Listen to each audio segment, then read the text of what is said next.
actually do a blush tutorial today. A nice juicy, dewy blush, like that gives it a little warmth, but not too garish either, where it's like streak of blush. The blush that we're gonna use is a cream blush, just to give it like a dewy. You've got such amazing skin, I feel like it's really gonna translate so well. Okay. And then even using a powder on top. The reason why I use a brush is because I like to have control of where I want the most product, and then buffing it out. I think the placement is always great at the apple. I know everyone says that, but you kind of want to blend up too, and it gives a nice blush that looks so natural, like the way that you would probably blush in real life. So I'm doing the most on the apple and then buffing it out.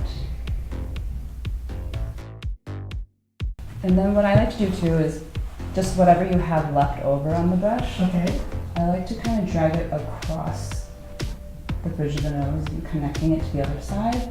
And it just kind of brings it all together, and it warms it up. Going with, it's like a cream blush, but it's a little bit of a lighter tone. And this one's more like a highlighter. It's light enough where it kind of just creates a dimension. Right on top of where we put the rose down.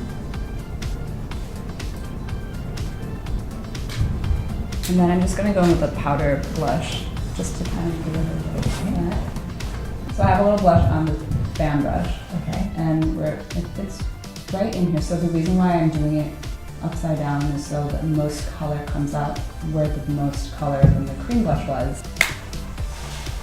A little bit